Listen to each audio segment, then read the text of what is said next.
আজ আমাদের একটি জন্মদিনের অর্ডার ছিল। অর্ডারটি এসেছিল বারাসাত নবপল্লী থেকে। অর্ডারটি করেছিলেন মৌমিতা দিদিভাই।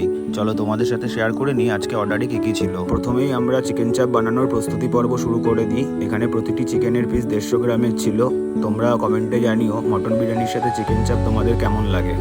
অনেক আগেই আমরা বিরিয়ানির চালগুলোকে ভিজিয়ে রেখেছিলাম, যেখানে আমরা ইউজ করেছিলাম লং গ্রেন বাসমতি রাইস, যাতে করে চালগুলো দেখতে সুন্দর লাগে। এরপর আলু আর মটনগুলোকে পেঁয়াজের রসে সিদ্ধ করে নিয়ে সেগুলোকে হাঁড়ির নিচে সাজিয়ে নেওয়া হয়। ওপর থেকে ছড়িয়ে দেওয়া হয় আলু বোখরা আর খোয়া ক্ষীর। এখানে আমরা ফার্স্ট ক্লাস কোয়ালিটির মটন ইউজ করেছিলাম, যেখানে প্রতিটি মটনের পিস 200 গ্রামের ছিল। আমার তো দেখে মটনগুলো খুব ভালো লাগছিল। তোমাদের কেমন লাগছে বন্ধুরা কমেন্টে জানিও। এরপর চালগুলোকে 80% সিদ্ধ করে নিয়ে পরিমাণ মতো মশলা দিয়ে রেডি করে রাখা বিরিয়ানির হাঁড়িতে লেয়ার ওয়াইজ ঢেলে দেওয়া হয়। ওপর থেকে ছড়িয়ে দেওয়া হয় কেশর জল। তারপরে হাঁড়িটিকে দমের জন্য বসিয়ে দেওয়া হয়।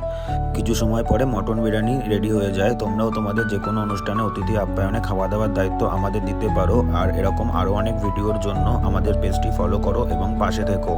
যেহেতু এটা জন্মদিনের অর্ডার ছিল, তাই মেনুতে পায়েসও রেখেছিল দিদিভাই। সেই মতো আমরা পায়েস রেডি করে সবটা ডেলিভারি করে দিই সময় মতো।